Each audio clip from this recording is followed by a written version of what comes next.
Halo listener, saat ini Anda sedang mendengarkan Bombana Radio Streaming, Music and Information. This is if it's on top, we're surely playing it. Providing you with all the top trance DJ mixes. This is Trance Tremors Radio. Sesaat lagi kami akan berganti acara.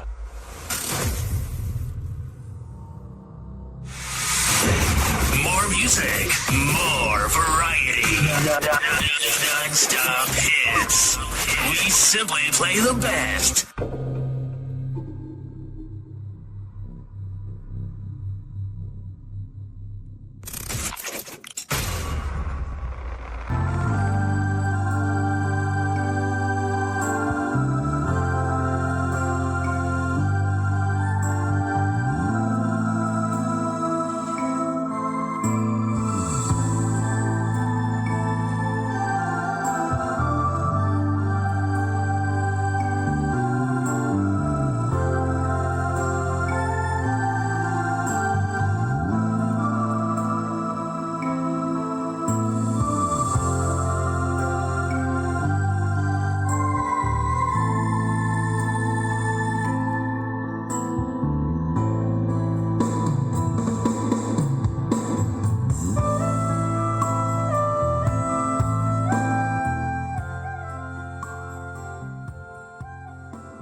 Bismillahirrahmanirrahim.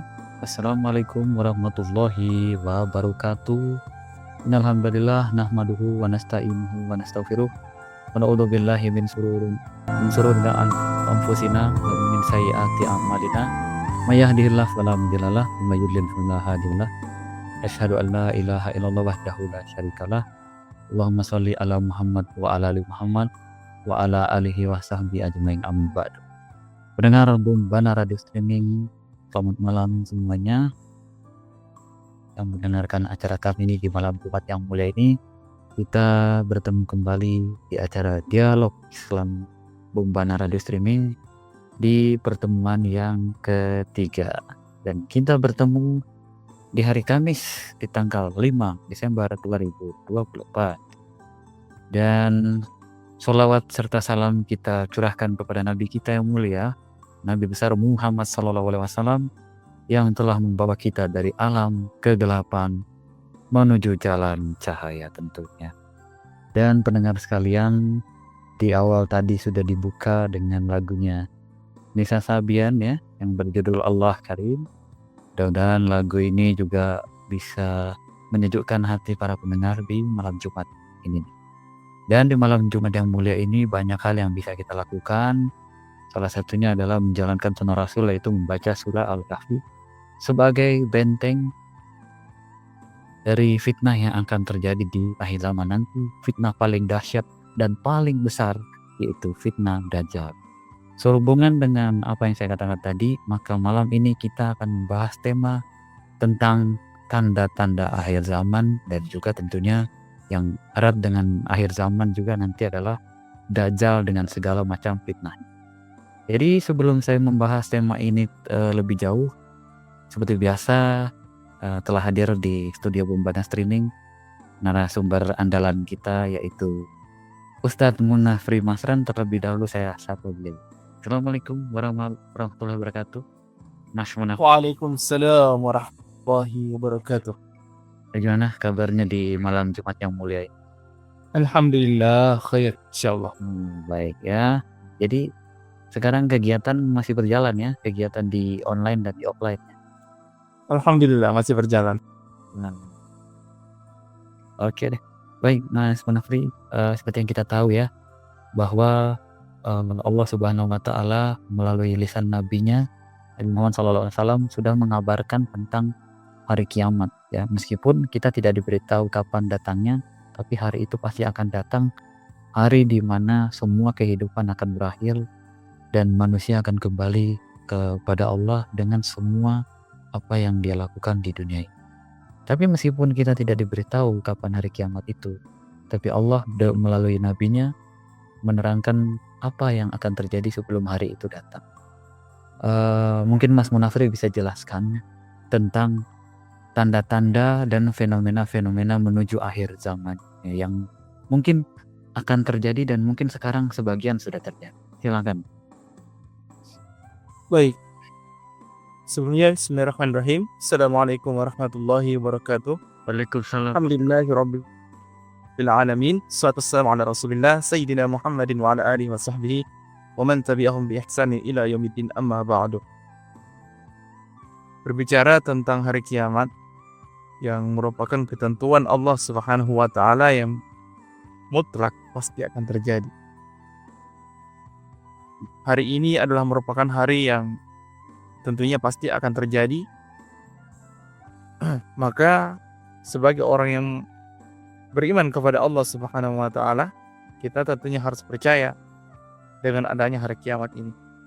Namun Allah Subhanahu wa taala tidak pernah menjelaskan dan tidak pernah menyebutkan kapan kiamat itu akan terjadi. Berapa lama lagi dan berapa tahun lagi kah kiamat itu akan terjadi. Allah Subhanahu wa taala tidak pernah menjelaskan. Makanya Nabi Muhammad SAW tidak pernah menyebutkan bahwa kiamat akan terjadi 1000 tahun lagi misalnya, atau beberapa abad lagi. Karena memang hari kiamat itu adalah merupakan rahasia dari Allah Subhanahu wa taala. Artinya Allah merahasiakan bahwa kapan waktu hari kiamat. Sama dengan ajal kita sebagai makhluk Allah Subhanahu wa taala, sebagai manusia juga dirahasiakan oleh Allah Subhanahu wa taala. Begitu pula dengan akhir dari dunia ini sendiri. Namun ada tanda-tanda, ada fenomena-fenomena yang diizinkan kita oleh Allah Subhanahu wa taala untuk mengetahui. Jadi Allah Subhanahu wa taala mengizinkan kita untuk mengetahui tanda akan dekatnya hari kiamat. Karena tanda ini bukan untuk menunjukkan kepada kita bahwa kapan waktu ini kiamat akan terjadi, tidak. Tapi tanda-tanda yang muncul ini hanya menunjukkan kepada kita tentang bahwasanya hari kiamat itu dekat. Cuma tidak tahu kapan terjadinya. Apa saja tanda-tanda tersebut? Tanda-tanda itu ada tanda-tanda kiamat kecil, ada tanda-tanda kiamat besar. Tanda-tanda kiamat kecil itu seperti merajalelanya perzinahan, merajalela perbuatan maksiat, perbuatan yang tidak diridhoi oleh Allah Subhanahu wa taala. Bahkan dikabarkan bahwasanya nanti ada istilahnya seorang budak yang melahirkan tuannya. Artinya makna seorang budak yang melahirkan tuannya itu seseorang nanti yang melahirkan ketika nanti anaknya menjadi anak yang durhaka, seperti yang terjadi sekarang. Bagaimana seorang ibu dipekerjakan oleh anaknya sebagai pembantu dan sebagainya, diperlakukan sebagai pembantu seperti budak. Nah, itu yang terjadi di zaman sekarang ini. Dan itu sudah terjadi. Beberapa tanda-tanda kiamat yang dikabarkan oleh Allah Subhanahu wa taala dan Rasulnya itu sebagian sudah terjadi, seperti merajalelanya perzinahan. Dan kita bisa menyaksikan sendiri di mana-mana merajalela perbuatan zina, perbuatan-perbuatan maksiat yang dilarang oleh Allah Subhanahu wa taala, dan berbagai macam bencana, musibah yang sudah terjadi. Itu sudah sebagian terjadi, tanda-tanda kiamat. Seperti perang, kezaliman yang tidak berakhir, kezaliman yang seakan-akan tidak ada jalan keluarnya. Itu adalah merupakan salah satu tanda kiamat, salah satu dari tanda-tanda kiamat yang akan terjadi. Namun ada tanda-tanda kiamat yang lain yang besar daripada itu. Seperti nanti munculnya Al-Mahdi, munculnya Nabi Isa alaihissalam.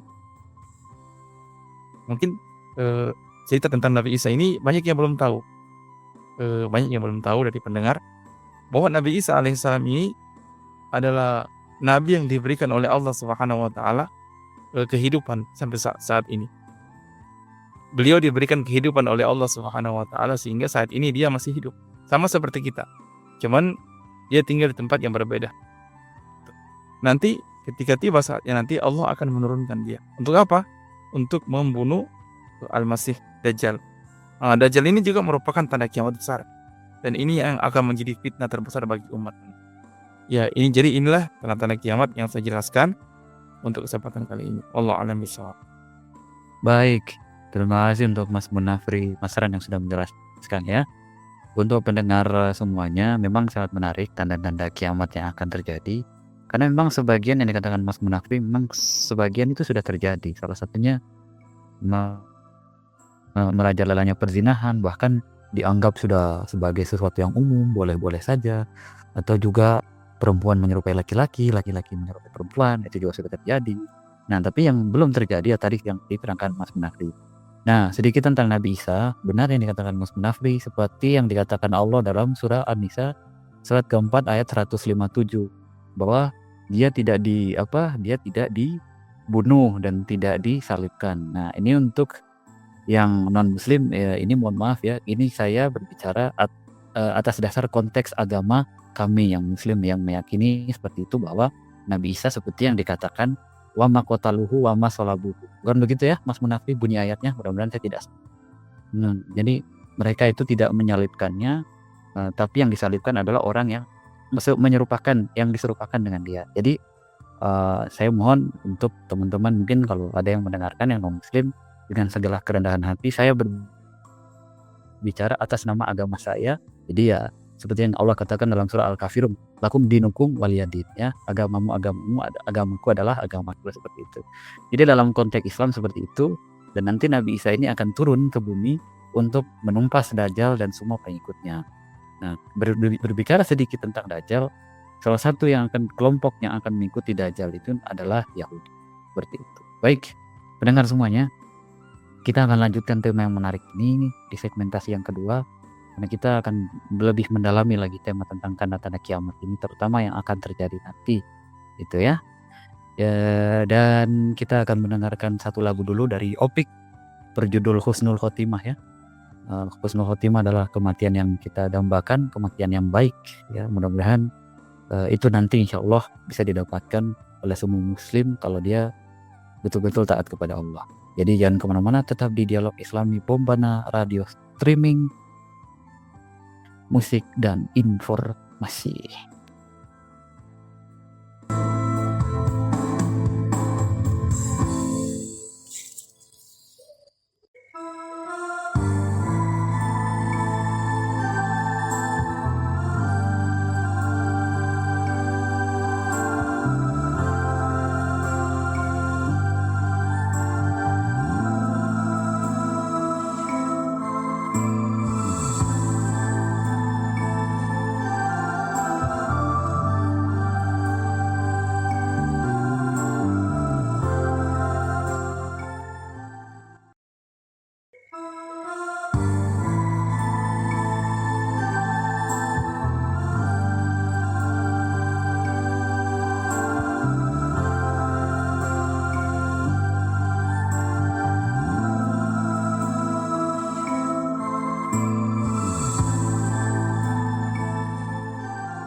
Baik, pendengar dimanapun berada, kita kembali lagi di Dialog Islami Bombana Radio Streaming di segmentasi yang kedua. Dan tadi kita sudah dengarkan lagu dari Opik, Husnul Khotimah. Nah, Opik ini sendiri salah satu penyanyi religi yang cukup ternama di Indonesia. Bahkan sebagian lagu-lagunya dijadikan soundtrack sinetron. Memang di antara sederet penyanyi religi semacam Haddad Alwi, Sulis, dan lain-lain, cuma dia yang memang lagu-lagunya dipakai untuk sinetron ya. Di salah satu TV misalnya itu masih dipakai karena mungkin emang lagu-lagu dia mengenang. Salah satunya adalah lagu Husnul Khotimah ini. Ini kalau saya pribadi yang menyanyikannya, saya ikut terbawa suasana, terharu gitu, karena memang kan itu yang kita harapkan ya, meninggal dalam keadaan yang baik, bukan suul khotimah. Kalau suul khotimah luar biasa, itu buruk sekali, kematian yang buruk. Padahal kita ingin mati seperti yang di dalam surah Al-Fajr, wahai jiwa yang tenang, keluarlah kamu dengan menghadap Tuhanmu, gitu kalimatnya. Kalau yang matinya buruk, dia akan mengatakan, wahai jiwa yang buruk, keluarlah. Maka itu nanti dia akan ditarik seperti ditariknya kain begitu dalam penjelasan, ditarik karena jiwanya jiwa yang buruk, maka kematiannya pun tersiksa. Makanya kita berharap sepertilah dalam lagu itu kematian yang baik, yang husnul khotimah, bukan yang suul khotimah ya, kurang lebih begitu. Baik, Kita lanjut mengenai tanda-tanda kiamat yang akan terjadi. Mas Munafri sendiri, apakah sudah banyak mendengar bahwa sebagian tanda-tanda kiamat itu memang sudah terjadi seperti yang diterangkan di awal tadi? Iya. Iya. Terutama tadi yang saya jelaskan masalah perzinahan. Kalau kita perhatikan kan sekarang pergaulan di kalangan remaja, di mana yang namanya perzinahan itu sudah menjadi sesuatu yang dianggap biasa. Bahkan ya kita perhatikan sendiri lah orang-orang gaya-gaya orang sekarang. Artinya kalau sudah cinta apa boleh buat. Nah itu. Padahal itu kan perbuatan zina yang dilarang oleh Allah Subhanahu wa taala. Dan itu sudah dianggap mulai dianggap biasa oleh kebanyakan manusia pada umumnya, terutama di kalangan kaum muslimin. Nah, itu tanda kiamat yang sudah terjadi. Kemudian tadi seperti budak melahirkan tuannya. Maksudnya itu ada beberapa makna, tapi salah satu makna yang saya bisa ambil dari situ adalah budak melahirkan tuannya ya seperti misalnya orang tua yang ketika anaknya itu menjadi seorang pejabat, misalnya menjadi orang yang terhormat, akhirnya dia diperlakukan sebagai pembantu dan sebagainya. Bahkan tidak jarang sekarang anak-anak sekarang ini menjadikan orang tuanya sebagai babysitter, jaga anaknya dan sebagainya kan. Itu sudah tanda-tanda sebenarnya bahwasanya tanda-tanda kiamat sudah terjadi sebagian, seperti yang tadi sudah terjadi. Ya, betul. Nah, jadi kalau berbicara masalah tanda-tanda kiamat sudah terjadi sebagian. Termasuk juga kita lihat sekarang peperangan di Palestina yang semakin sengit juga kan ya. Bahkan ada kemarin terjadi juga menyerang Iran dan sebagainya. Itu sudah menunjukkan bahwasanya kiamat sudah semakin dekat dengan tanda-tanda yang sudah terjadi. Iya, betul sekali. Ya, itu memang saya juga sudah dapat ya. Bahkan media sering gencar memberitakannya. Nah, ada juga riwayat yang mengatakan bahwa satu saat nanti kaum muslimin akan membunuh orang-orang Yahudi. Tapi nanti mereka akan bersembunyi di satu pohon, dan pohon itu bernama pohon Khorkot yang akan katanya melindungi Yahudi dari muslimin pada saat nanti itu. Bahkan katanya, ya silakan Mas Nafri. Jadi beberapa waktu yang lalu saya sempat mempelajari, ya ternyata orang-orang Yahudi atau Bani Israel, ya mereka sengaja menanam pohon tersebut karena ternyata mereka juga meyakini tentang apa yang disebutkan oleh Rasulullah SAW bahwa ada pohon yang dimana mereka bisa gunakan untuk bersembunyi. Iya. Nah, makanya mereka menanam pohon tersebut. Iya. Ternyata ada keyakinan tertentu. Tapi menurut Mas Munafri apakah tidak menjadi lucu gitu? Karena kan bukankah Yahudi tidak mengimani Nabi Muhammad? Kok giliran hal seperti ini mereka meyakini? Mestinya kan mereka kan tidak mengakui Nabi Muhammad sebagai Nabi terakhir. Dari dulu kan kita sudah tahu sejarah pengkhianatan Yahudi ya, di Quraidah misalnya, kemudian Kainuko yang diusir, Nadir juga yang diusir oleh Rasulullah ketika di Madinah. Mereka kan sama sekali tidak meyakini Nabi Muhammad itu sebagai Nabi terakhir. Nah, kenapa tiba-tiba sekarang ketika mereka tahu riwayat itu kok mereka meyakini itu akan terjadi? Mestinya kan mereka tidak meyakini. Sama dengan kan di zaman Nabi Muhammad. Nah, silakan. Di zaman Nabi Musa, mereka juga seperti itu. Nah, sebagian diambil, sebagian dihilangkan gitu. Bagaimana mereka mendengarkan nabinya ketika nabinya sesuai dengan apa yang menjadi hawa nafsu mereka. Itu seperti itulah ya cara-cara mereka sekarang gitu. Iya, jadi pendengar semuanya, kenapa kita membicarakan bangsa yang satu ini? Karena ini juga erat dengan tanda-tanda kiamat. Karena salah satu bangsa yang akan jadi pengikut Dajjal adalah bangsa Yahudi. Nah, Yahudi ini punya sejarah panjang dalam agama Islam. Bagaimana pengkhianatan mereka, bahkan ada cerita bahwa Nabi Muhammad ketika masuk di perkampungan mereka mau diserang. Ada juga cerita Nabi kita yang mulia mau diracuni oleh salah satu orang Yahudi. Saya lupa wanita atau laki-laki, yang jelas mau diracuni, tapi Allah lindungi Nabi Muhammad. Jadi makanan itu berbicara bahwa ada racunnya tuh. Bahwa ini sudah diisi racun. Itu salah satu kelebihan yang Allah berikan. Jadi bangsa Yahudi ini memang punya catatan yang tidak baik sejak lama. Jadi pendengar semuanya jangan heran ketika dengar wah ini gencatan senjata dilanggar atau apa ya Mas Munafri ya.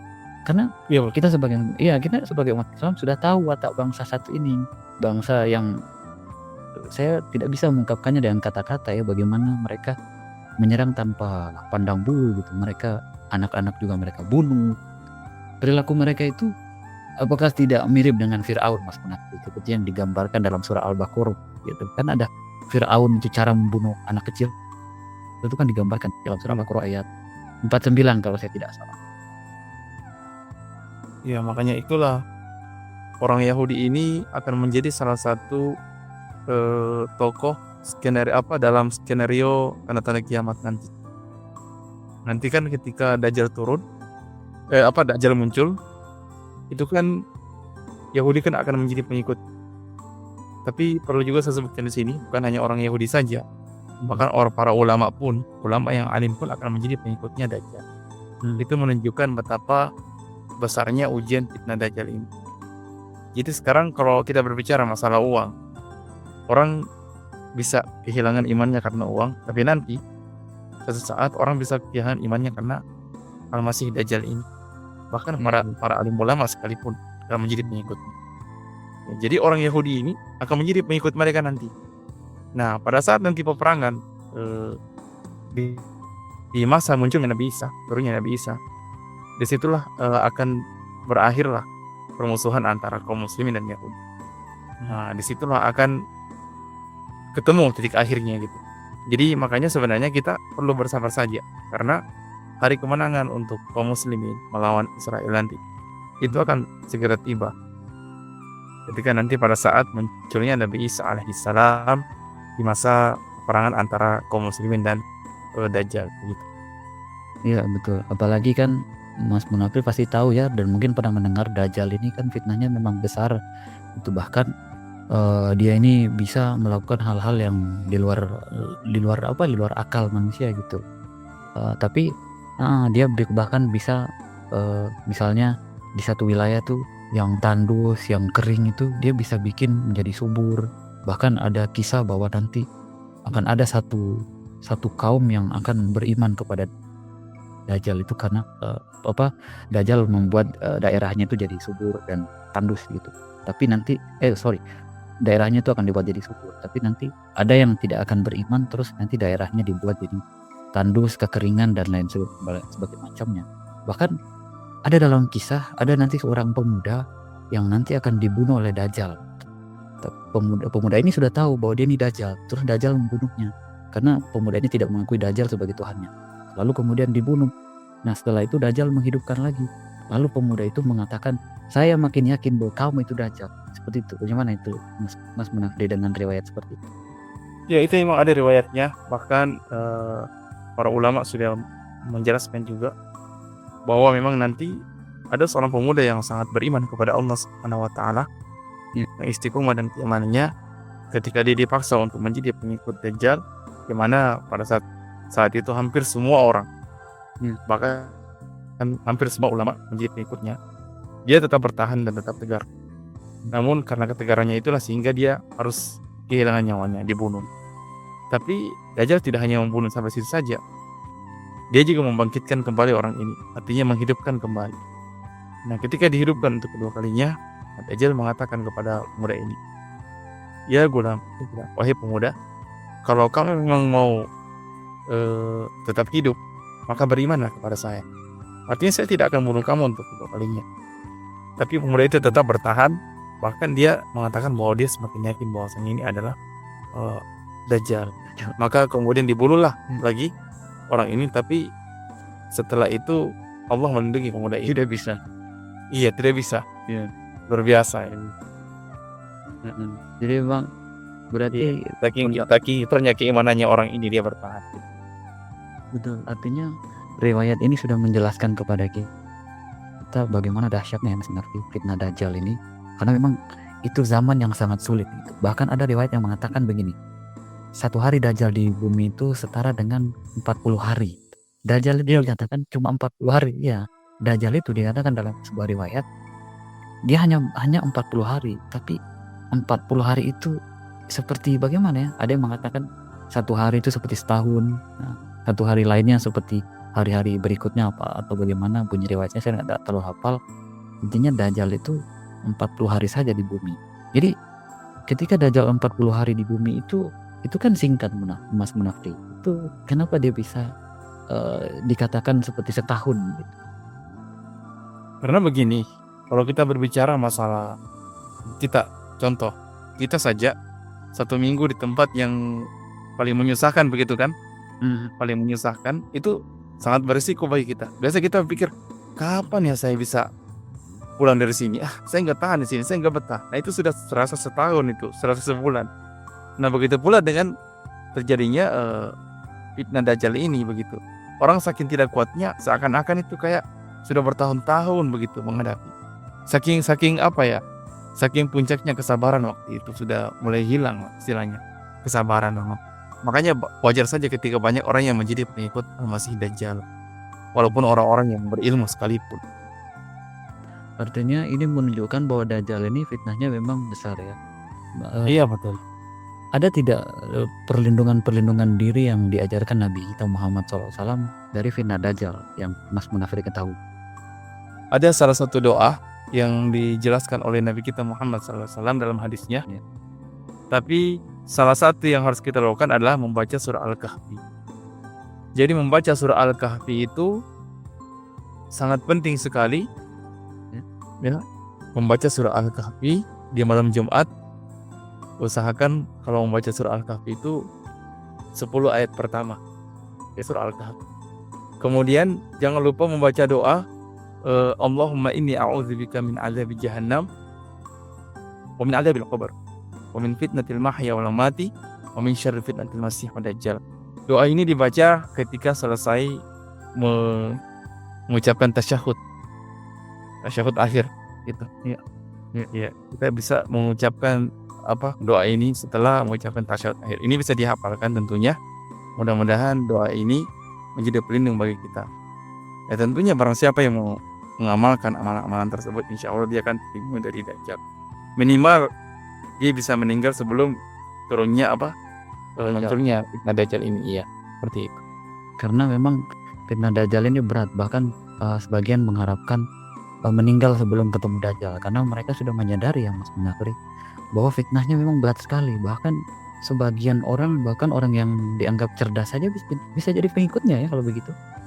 Nah, iya memang seorang profesor yang ilmiah saja dalam agama Islam yang betul-betul tinggi ilmuannya itu bisa menjadi pengikut Al-Masih Dajjal.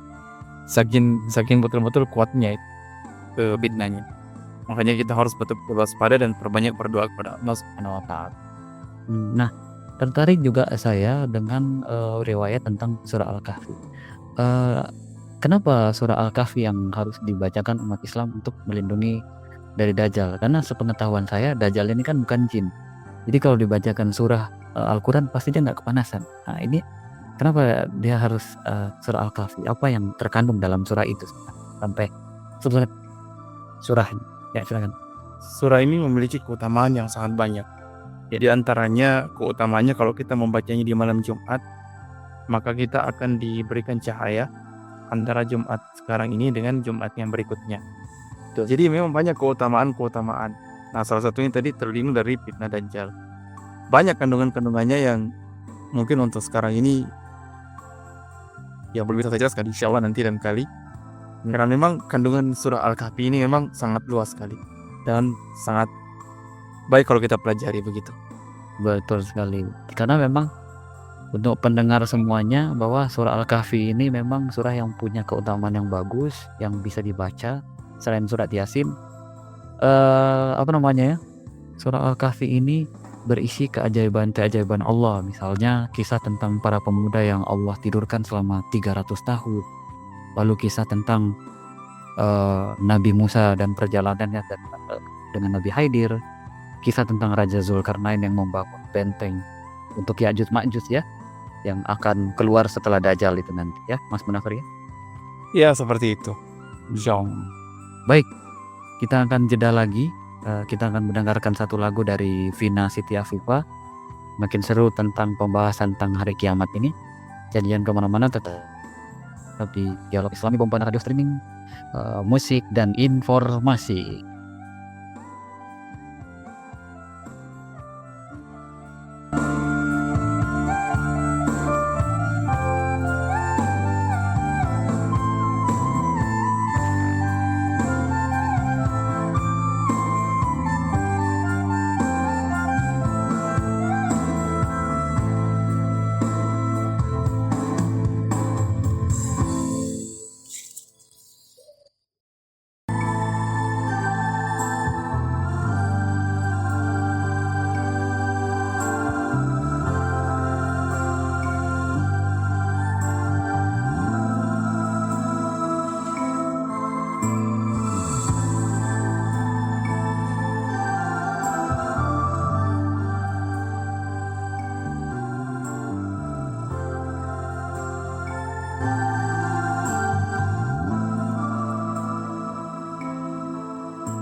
Iya, kembali lagi ya pendengar semuanya di Dialog Islami, Bombanan Radio Streaming, dan ini adalah segmen yang ketiga. Tadi kita sudah dengarkan lagu dari Vina Siti Afifah, Bertobatlah, dan lagu ini sempat dulu saya dengar di salah satu radio nasional ya di daerah saya di Toli. Dulu saya diputar waktu dia masih bawakan acara pop Islami, tapi sekarang sudah nggak ada lagi ya, mungkin karena perubahan saya nggak tahu ya perubahan apa, yang jelas sudah tidak ada lagi. Oke, kita melanjutkan kembali pembahasan tentang kiamat dan tanda-tandanya ya. Tadi kita sudah menjelaskan sedikit tentang Dajjal, keutamaan surah Al-Kahfi dan sebagainya. Nah, Mas Munafri, ada pertanyaan yang menurut saya lucu pertanyaan ini. Kalau kita sudah tahu kiamat akan terjadi, apakah itu bisa dicegah? Nah, itu pertanyaannya seperti itu dari orang-orang yang bertanya. Silakan. Iya, ini Masya Allah ya, pertanyaan yang kalau menurut saya kasarnya itu berisi dari orang-orang yang Ya. tidak ingin mati ya sepertinya. Betul. Padahal kan kematian itu adalah merupakan awal perjumpaan kita dengan Allah Subhanahu wa Ta'ala. Betul. Tentunya pertama yang saya ingin sampaikan kepada orang yang bertanya bahwasanya kematian itu adalah satu hal yang pasti akan terjadi. Jangankan hari kiamat, kita mati saja pasti akan mati. Pasti tidak bisa dicegah. Apalagi hari kiamat. Dan yang pertama yang harus kita tahu, dunia ini adalah tempat untuk apa ya? Untuk beribadah kepada Allah, bukan untuk tempat kita selamanya. Betul. Jadi ini bukan kehidupan kita yang sebenarnya. Itu yang perlu kita sadari. Maka tentunya tidak ada jalan lain kecuali kita harus mati demi untuk masuk pada kehidupan yang sebenarnya. Nah, hari kiamat, sebagaimana kematian setiap makhluk, setiap manusia, hari kiamat adalah merupakan hari yang tidak bisa dicegah. Bahkan hari kiamat ini adalah merupakan hari yang dimana manusia akan dibangkitkan. Jadi sebenarnya begini, kita tidak perlu takut dengan hari kiamat, karena pada saat nanti hari kiamat tidak ada lagi yang namanya orang yang beriman pada Allah Subhanahu wa Ta'ala. Betul. Yang ada pada hari kiamat nanti yang hidup itu hanyalah orang-orang yang kafir kepada Allah Subhanahu wa Ta'ala. Jadi manusia nanti ini sebelum tiba hari kiamat, mungkin kalau bahasa prediksi kita beberapa abad atau beberapa tahun, beberapa abad lah misalnya, sebelum hari kiamat orang-orang beriman itu akan diwafatkan semua. Jadi yang hidup itu hanyalah orang-orang yang kafir. Sampai-sampai nanti ada seorang tua, nenek-nenek sebutkan dalam hadis, akan mengatakan seperti ini. Orang tua kami dulu nenek-nenek kami, ya kan? Nenek moyang kami dulu sering mengucapkan seperti ini. Dia menceritakan bahwasanya dulu orang sering mengucapkan seperti itu. Ya mungkin mengucapkan tentang Allah, berzikir dan sebagainya kan? Ya. Nah, jadi itu yang nanti akan terjadi. Jadi nanti pada hari kiamat itu nggak ada lagi orang-orang yang seperti ya insya Allah ya kita termasuk orang yang beriman ini, insya Allah tidak ada. Karena hari kiamat itu adalah merupakan azab nanti bagi orang-orang yang tidak taat kepada Allah Subhanahu wa Ta'ala. Di mana nanti ketika sudah tidak ada lagi orang yang beriman, yang ada hanyalah kemungkaran, jahiliyah yang memang tidak ada lagi tidak ada kesudahannya, maka disitulah Allah Subhanahu wa Ta'ala akan mengazab dengan turunnya datangnya hari kiamat. Nah, seperti Iya. Karena gini Mas Munafri, saya pribadi sering sekali mendengar, bahkan ada di satu negara, saya tidak perlu sebut nama negaranya, yang jelas negara itu di Asia. Ada satu negara yang bahkan sekarang ini dan mungkin di masa depan juga sedang membuat sebuah proyek yang bagi saya proyek yang menggelikan gitu. Bagi orang yang beriman itu pasti adalah proyek yang sangat menggelikan. Bagi yang tidak punya iman menganggap itu proyek yang wow gitu ya. Tapi bagi yang memiliki iman di hatinya, walaupun sedikit apapun itu, dia akan merasa itu proyek yang lucu. Jadi negara ini membuat sebuah proyek, mereka ingin membuat sebuah kapsul bernama kapsul anti kiamat. Nah ini bagaimana tanggapan Mas Munafri begitu tuh? Sebenarnya apa kami Mas Riko? Nah gimana? kalau mereka itu betul-betul mohon maaf ya, kalau saya katakan bodoh sih iya, kayak anak kecil masih lebih pintar karena mereka masih lebih berpikir ini kan. Jangankan itu, kematiannya mereka saja masih sulit mereka cegah. Coba lihat, apakah dengan adanya kapsul kiamat tadi mereka tidak akan mati? Tetap akan mati. Betul. Kullu nafsin za'iqatul maut. Tiap yang bernyawa itu pasti akan merasakan maut, dan itu sudah terbukti. Kita tidak usah bicara tentang Al-Quran. Kita bicara tentang kenyataan sehari-hari, di mana kematian itu sudah terbukti. Buktinya profesor-profesor dulu, para ilmuwan yang membuat ini membuat itu. Apakah mereka sekarang hidup? Tidak, dan mereka semua mati. Jadi tidak ada yang bisa menghindari dari kematian. Sekalipun mungkin andai kata ini mereka selamat dari kiamat, tapi apakah mereka akan selamat dari kematian? Kan tidak. Ini seperti itu sebenarnya. Karena kan ada juga di salah satu ayat itu, walaupun kamu bersembunyi di benteng yang sangat kokoh, kematian itu pasti akan datang. Itu dikatakan di dalam benteng yang sangat kokoh sekalipun kamu di sana, dia pasti akan datang. Berarti kesimpulannya kiamat dia akan datang, walaupun mereka membuat kapsul anti kiamat, pil anti kiamat, atau macam-macam lah intinya gitu kan. Jadi memang ada. Nah, lalu kemudian mungkin Mas Munafri pernah ingat ya, sekitaran 2011 atau 2012 pernah muncul tentang ramalan kiamat. Bahkan sampai disebutkan rincian harinya, tanggalnya, waktunya. Kalau nggak salah ingat saya 2012 tanggal 21 Desember di malam Jumat kalau saya tidak salah. Nah, itu bagaimana Mas Munafri menanggapi hal itu? Karena kan Nabi saja tidak diberitahu gitu soal ramalan itu. Nah ini dia, dan itu kan terbukti, ya kan? Terbukti kiamat tidak terjadi. Iya. Kan Nabi sudah mengatakan tidak akan terjadi kiamat sebelum munculnya Dajjal dan Nabi Isa alaihissalam, munculnya Al-Mahdi. Sekarang ini kan Al-Mahdi belum muncul, kemaksiatan masih merajalela. Belum ada raja keadilan yang datang. Betul. Mana mungkin bisa kiamat? Makanya apa yang terjadi kemarin itu sudah cukup menjadi bukti akan kebenaran agama Islam dan kekuasaan Allah Subhanahu wa taala. Yang tidak akan pernah bisa dibantah dengan apapun. Dan dan kalau misalnya seandainya Allah tidak menjadikan kiamat, berarti apa yang disampaikan Nabi Muhammad tuh bohong dong. Kalau kasarnya begitu, karena kan orang-orang Quraisy yang kafir pada saat itu tidak percaya dengan hari kiamat. Jadi kenapa Allah mengadakan atau memberikan hari kiamat kepada dunia dan alam semesta ini? Itu untuk membenarkan apa yang dikatakan Nabi Muhammad. Karena jauh-jauh sebelumnya Nabi Muhammad sudah ingatkan tentang itu, bahkan kepada kaum Quraisy yang waktu itu kafir. Bahkan kaum Quraisy mengatakan, Muhammad ini tidak, kalau bahasa orang sekarang ya, Muhammad ini tidak ilmiah. Mana ada bumi ini bisa hancur, orang bisa mati terus dihidupkan kembali. Itu mereka berpikir begitu. Nah, kemudian jadi memang kiamat itu memang tidak bisa dicegah ya Mas Munafri dengan apapun itu, dengan kapsul anti kiamat gitu. Tapi dalam di hukum bagaimana dengan sikap-sikap orang-orang seperti ini? Apakah mereka ini mau melawan Allah atau bagaimana?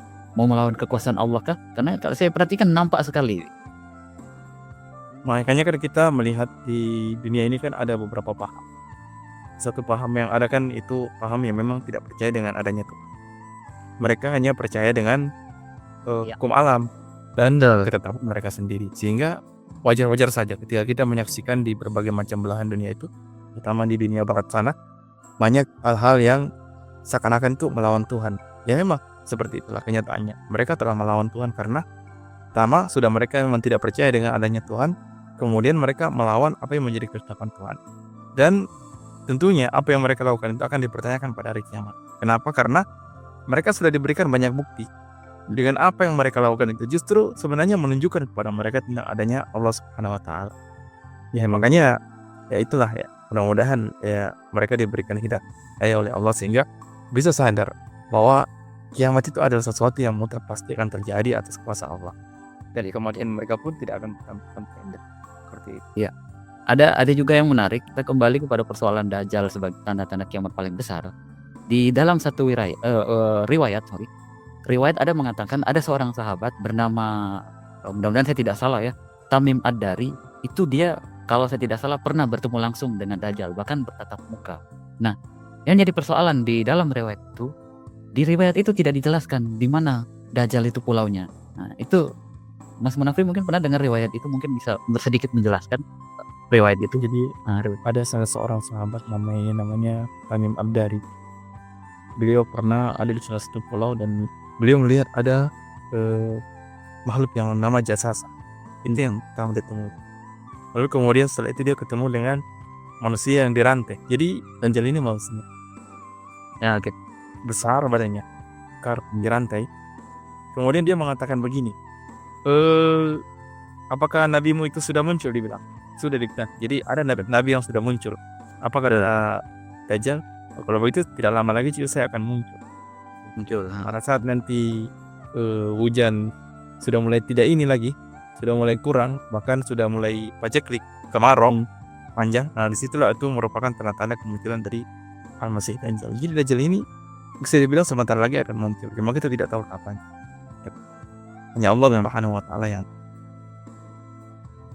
Betul. Lalu bagaimana mungkin misalnya Mas Munafri orang berpikir untuk mencari pulau-pulaunya Dajjal itu? Apakah itu ada faedahnya buat mereka? Karena kan setahu saya, kalaupun misalnya orang bisa menemukan pulau di mana Dajjal itu dikurung, kan dia tidak bisa dibunuh oleh kita. Dia hanya bisa dibunuh oleh Nabi Isa sendiri. Karena Allah sudah takdirkannya begitu. Nah, bagaimana? ada kelompok. Nah ini juga jangankan Dajjal, ada salah satu kelompok, suatu kaum yang dikurung oleh Raja Zulkarnain, yaitu Idul Al-Kahfi. dan Ma'jud. Hmm. Ya'jud dan Ma'jud. Mereka itu dikurung di dalam satu tempat. Nah itu pun tidak bisa ditemui. Walaupun ada sejarah, ada cerita katanya Ibnu Battuta sempat ada di Ya, betul. bukit dan mendengarkan di salah satu dinding ada bunyi-bunyi orang di sana di dalam. Iya betul. Nanti kita tidak bisa memastikan itu. Apalagi Dajjal. Dajjal ini adalah sesuatu yang tidak bisa kita pastikan. Karena Allah Subhanahu wa Ta'ala itu menghijabi mereka agar kita tidak bisa menemui mereka dimanapun mereka berada. Nah, tiba nanti saatnya Dajjal atau Ya'juj Ma'juj ini akan keluar, maka dibukalah hijab tersebut dan kita bisa menemui mereka. Seperti itu. Jadi untuk sementara ini mereka dihijab.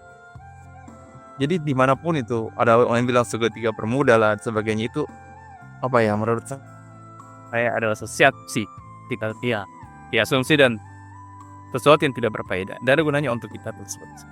Yang perlu kita persiapkan adalah mempersiapkan diri untuk menghadapi fitnah-fitnah tersebut. Dan saya tertarik dengan Ya'juj Ma'juj juga itu. Kan di dalam surah Al-Kahfi dikatakan ada kaum yang meminta bantuan Raja Zulkarnain untuk menangani Ya'juj Ma'juj ini karena suka bikin kacau. Nah sampai-sampai ada kalimat mengatakan, ya bahasanya begini, ya kami akan bayarlah kalau bisa dibantu. Zulkarnain cuma bilang, apa yang Allah berikan sama saya sudah cukup. Kalian bantu saya saja dengan tenaga kalian. Kalian buatkan. Di Al-Kahfi dijelaskan tuh pada saat membuat benteng itu pakai logam, terus kemudian api, dan logam itu ditempelkan dalam api yang apa itu namanya, logam yang sudah dipanaskan dengan api itu ditempelkan ke besi-besi sampai akhirnya melekat, dan akhirnya kemudian jadilah dinding.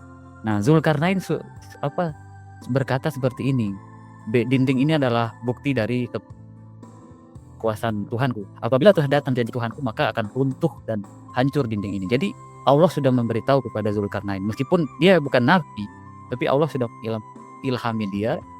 Dia wali. Allah sudah ilhami dia bahwa nanti ini benteng yang kamu buat ini akan runtuh dan yang kamu kurung nanti ini akan keluar. Bukankah seperti itu ya Mas Munafri? Iya seperti itu. Jadi nanti mereka akan keluar juga. Tapi menurut apa yang saya pelajari, wallahu alam, itu setelah kejadian Dajjal dan Muhammad dan Isa. Dan nanti Islam akan kembali jaya ini ceritanya. Muslimin akan mengalami kejayaan di mana masa-masa kemasan Islam, masa-masa keimanan lah. Nah setelah itu akan datanglah kaum tersebut. Setelah berlalu tahun, akan muncul lagi Ya'juj dan Ma'juj itu. Iya. Ada juga riwayat yang mengatakan bahwa mereka ini sedang berupaya untuk keluar. Setiap kali mereka menggali benteng itu, selalu benteng itu kembali seperti semula tertutup. Tapi ada satu riwayat yang mengatakan ketika mereka menyebut kata-kata insya Allah, mereka kembali besok paginya benteng itu tidak tertutup lagi. Bahkan Nabi sudah gambarkan Ya'juj Ma'juj itu sudah melubangi bentengnya itu digambarkan dengan apa? Jari atau apa? Pokoknya sudah hampir sedikit lagi lah dia lubangi benteng. Yang jelas benteng itu sudah tembus, ya tinggal tunggu waktunya saja untuk runtuh. Seperti itu Mas Munafri yang terdengar riwayat. Iya, makanya ada satu kalimat yang mereka selalu pegang. Ya kita istirahat saja dulu, dia bilang. Istirahat saja dulu. Insya Allah besok kita akan mulai. Kalimat insya Allah itu yang kalau mereka gunakan. Jadi mereka juga menggunakan kalimat insya Allah. Kalau Allah berkehendak, insya Allah. Itu luar biasa kalimat itu. Menunjukkan luar biasanya kalimat itu. Padahal mereka ini adalah kaum yang luar biasa. Banyaknya tidak terhitung kejahatan yang akan dilakukan di bumi itu. Dikatakan dalam riwayat itu bahwa nanti kaum Ya'juj dan Ma'juj itu siapapun yang mereka temui akan mereka bunuh gitu. Itu bahkan ada yang mengatakan nanti bahkan mereka akan singgah di satu sungai, nanti mereka akan minum di sungai itu. Nanti kelompok yang lain nggak kebagian sampai habis itu air sungai karena saking banyaknya mereka, nanti yang lain mau minum udah nggak kebagian begitu Mas. Iya. Mereka ini bangsa yang dikurung. Berdiri. Iya, bangsa yang dikurung dan Makanya kita harus persiapkan diri. Kalau memang toh Allah memberikan kita umur yang panjang untuk sampai ke masa-masa itu. Semoga Allah berikan kita perlindungan. Dan untuk Dajjal sendiri, ada dua kota yang saya ketahui yang tidak dimasuki oleh dia, yaitu Madinah dan Mekah. ya itu dia. Itu Ya, Madinah dan kenapa Mekah tidak bisa dimasuki oleh Dajjal. ya kenapa tidak bisa dimasuki Mas Munafri? Mungkin ada alasan kenapa dia tidak dimasuki. Jadi kota Mekah dan kota Madinah ini memang merupakan kota suci. Meskipun mungkin ada sebagian juga yang melakukan kemaksiatan, itu kemungkinan. Tapi kota ini memang kota yang dijaga oleh Allah Subhanahu wa taala dari itu. Nah, makanya kalau mau dilihat di Mekah dan Madinah sekarang ini, menurut perkembangan yang saya pelajari, kalau mau dibilang ketaatan beragama di sana masih kuat. Betul sekarang. Meskipun pernah ada ini, tapi di sana kuat. Bahkan kalau sudah masuk azan, itu semua toko-toko ditutup dan sebagainya. Betul. Dan memang terus seperti itu. Makanya wajar saja nanti ketika kota Mekah dan kota Madinah ini akan menjadi kota yang dijaga oleh Allah Subhanahu wa taala dari fitnah Dajjal. Iya. Kalau untuk kota Mekah kan saya tahu kenapa dia bisa aman, karena Nabi Ibrahim pernah berdoa bahwa kota Mekah ini dikunjungi banyak orang dan aman. Kan waktu kisahnya Nabi Ibrahim itu membangun Ka'bah dengan putranya Nabi Ismail, dia berdoa supaya kota ini dikunjungi banyak orang dan diberikan keamanan. Dan iya memang alhamdulillahnya, bahkan hadis sudah mengatakan Dajjal nggak bisa masuk ke dua kota ini karena dijaga oleh malaikat. Setiap kali dia mendekat, ada malaikat nanti yang akan mengarahkan pedang ke dia. Ya, seperti itu.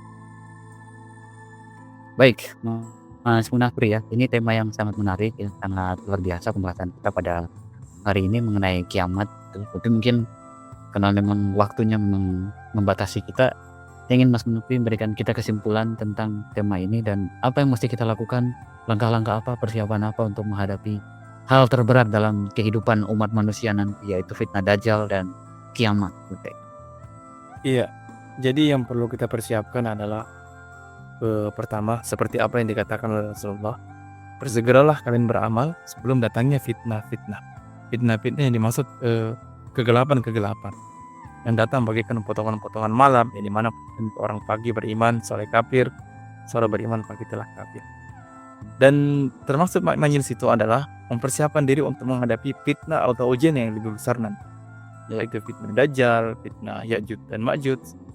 Sekarang kan kita tengah berada pada satu fitnah yang memang sudah terjadi, yaitu kezaliman yang tidak berkesudahan. Yang nanti kezaliman yang kita saksikan sekarang ini, ketidakadilan, pemimpin yang tidak adil, bahkan ketidakadilan kepada rakyat kecil, semua yang kita saksikan sekarang, permainan-permainan yang ada di pemerintahan, itu semuanya adalah merupakan tanda-tanda kiamat. Sudah dikabarkan bahwasanya akan datang kezaliman yang tidak berkesudahan. Dan kezaliman yang tidak berkesudahan ini akan diakhiri oleh Al-Mahdi nanti. Tapi akan muncul fitnah yang lebih besar daripada itu, yaitu fitnah Dajjal, fitnah Ya'juj dan Ma'juj. Maka tentunya kita persiapkan diri untuk menghadapi hari-hari ke depannya. Yang sekarang ini belum seberapa. Akan ada ujian-ujian lebih berat nanti. Semoga kita semua termasuk orang-orang yang diselamatkan oleh Allah Subhanahu wa taala dari kegelapan-kegelapan tersebut. Wallahu a'lam bishawab. Insyaallah. Baik, jadi seperti itu kurang lebih ya pendengar dan juga Mas Munafri. Dan memang apa yang dikatakan Mas Munafri memang benar. Waktu itu saya juga pernah dengar ceramah dari Kiai Haji Almarhum Zainuddin MZ yang membawakan sebuah hadis Nabi mengatakan bahwa suatu saat nanti akan datang pemimpin yang punya perilaku seperti singa, menteri seperti serigala, penegak hukum. Mohon maaf, ini bukan saya yang mengatakan, ini hadis yang mengatakan, penegak hukum yang bertingkah laku seperti anjing. Nanti itu pasti akan ada. Kapan waktunya itu akan muncul ya kita tidak tahu. Jelas Nabi sudah mengabarkan akan ada pemimpin-pemimpin dan anak bulannya dengan model-model rupa.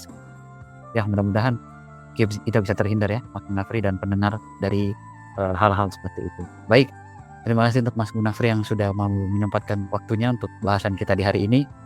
Mudah-mudahan Mas Munafri dan keluarga selalu sehat, dan insya Allah kita akan bertemu lagi di lain waktu dan kesempatan. Terima kasih juga untuk pendengar yang sudah mendengarkan acara kami pada malam hari ini. Mudah-mudahan tema yang kami bahas bisa bermanfaat dan pendengar juga bisa mengambil hikmah untuk melakukan penjagaan diri. Bacalah selalu surah Al-Kahfi, khususnya 10 ayat pertama untuk menghindari fitnah Dajjal. Dan ketika selesai sholat 5 waktu, bacalah doa yang Mas Munafri sudah sampaikan di segmen-segmen sebelumnya. Mudah-mudahan doa tersebut bisa diingat. Untuk pendengar semuanya, terima kasih. Insya Allah kita akan bertemu lagi di Dialog Islami Bombana Radio Streaming berikutnya. Saya akhiri. Subhanakallahumma wa bihamdika asyhadu alla ilaha illa anta astaghfiruka wa atubu ilaik. Wabillahi taufiq wal hidayah. Assalamualaikum warahmatullahi wabarakatuh. Assalamualaikum warahmatullahi wabarakatuh.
Halo listener, saat ini Anda sedang mendengarkan Bombana Radio Streaming, Music and Information.